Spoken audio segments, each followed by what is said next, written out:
Sir, இப்ப ஏற்கனவே எல்லையில போடப்பட்டிருக்கக்கூடிய பாதுகாப்பை தாண்டி இன்னும் கூடுதல் பாதுகாப்பு, சில விமான நிலையங்கள் மூடல் அப்படின்னு ஒரு பதட்டமான சூழல் தான் இருக்கு நாட்டின் சில பகுதிகளை பொறுத்த வரைக்கும். இந்த சூழல் எவ்வளவு நாட்கள் நீடிக்கும் அப்படின்னு எதிர்பார்க்கலாம்? எப்போது இயல்பு நிலைக்கு திரும்பும் அப்படின்னு எதிர்பார்க்கலாம்? இப்போ நம்ம ஜம்மு காஷ்மீர் பகுதியில, அதுவும் குறிப்பாக அந்த எல்லை கட்டுப்பாட்டு கோட்டு பகுதியை ஒட்டி அமைந்திருக்கக்கூடிய 5 மாவட்டங்களில் அந்த கல்வி நிலையங்கள் எல்லாம் இன்று மூடப்பட்டிருக்கின்றன என்பதை நாம் பார்க்கிறோம். அது எல்லையை ஒட்டி அமைந்திருக்கக்கூடிய பகுதிகள் என்கிற அடிப்படையில், அதே போல சில விமானங்களினுடைய தாமதம் அல்லது சில விமானங்களினுடைய ரத்து என்கிற அளவிலும் கூட அந்த நடவடிக்கையில் இருப்பது என்பதை பார்க்கிறோம். இது முழுக்க முழுக்க முன்னெச்சரிக்கை நடவடிக்கை தான். ஏற்கனவே இது பாகிஸ்தான் எல்லைக்கு அப்பால் இருந்து இந்த தொடர்ச்சியாக அந்த ஷெல் தாக்குதல் என்று சொல்லக்கூடிய அந்த பீரங்கிகளை வைத்துக் கொண்டு இந்த பகுதியை நோக்கி குண்டுகளை தொடர்ச்சியாக வீசிக்கொண்டே இருப்பது, தாக்கிக் கொண்டே இருப்பது என்பது அன்றாடம் நடக்கக்கூடிய நிகழ்வாகவே அண்மை காலமாக மாறி இருக்கிறது என்பதை பார்க்கிறோம்.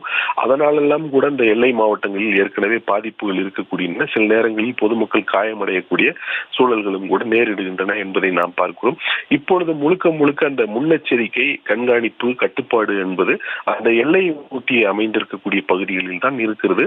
அங்கு ஒரு வலுவான நிலையில் தான் அங்கு இருக்கிறார்கள். ஏற்கனவே அங்கு போதிய அளவிற்கு அந்த வீரர்கள் நிறுத்தப்பட்டிருக்கிறார்கள் என்று நாம் பார்க்கிறோம்.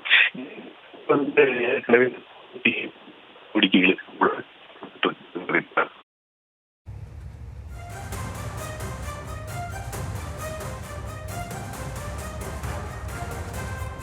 இப்போது கல்வி நிலையங்கள் மூடல், அன்றாட வாழ்க்கையில் ஏற்படக்கூடிய பாதிப்புகள், அந்த இயல்பு நிலை முடங்கி போதல் என்கிற அந்த நிலைகள் இருக்கின்றன. இந்த பதட்டம் என்பது நீண்ட நாட்களுக்கு நீடிக்கக்கூடிய வாய்ப்பில்லை என்பதைத்தான் பார்க்கும்.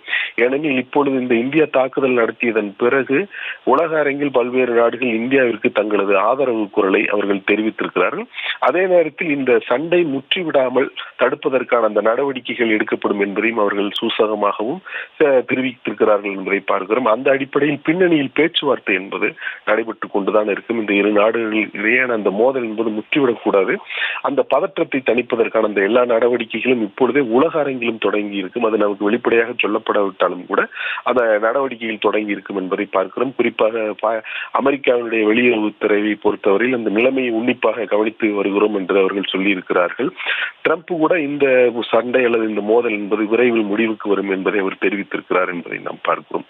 ஆக இந்த மோதல் என்பது முற்றிவிடக்கூடாது, அது மேலும் ஒரு பதற்றமான சூழலாக நீடிக்கக்கூடாது என்பது உலக அரங்கிலும் கூட அதற்கான அந்த கவனம் பெறும் என்கிற அடிப்படையில் இந்த பதற்றம் நீண்ட நாட்களுக்கு நீடிப்பதற்கான அந்த வாய்ப்பு இல்லை.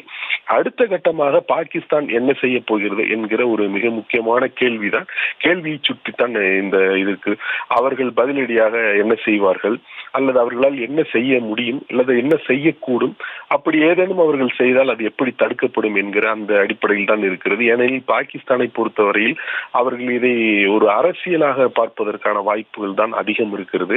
நான் ஏற்கனவே குறிப்பிட்டபடி பாகிஸ்தான் பொருளாதார நிலையில் மிகவும் நலிந்து குலைந்து போயிருக்கிறார்கள். அவர்கள் சர்வதேச செலாவணி நிதியத்தினுடைய நிதி உதவியை எதிர்பார்த்திருக்கக்கூடிய ஒரு சூழல் தான் அங்கு இருக்கிறது. அங்கு இருக்கக்கூடிய மக்கள் ஏற்கனவே அங்கு ஆளும் பாகிஸ்தான் அரசின் மீது நம்பிக்கையை இழந்து விட்டார்கள் என்பதை நாம் பார்க்கிறோம். பல்வேறு போராட்டங்களும் கூட அவ்வப்போது பெரும் மக்கள் திரளோடு நடைபெறக்கூடியதை பார்க்கிறோம்.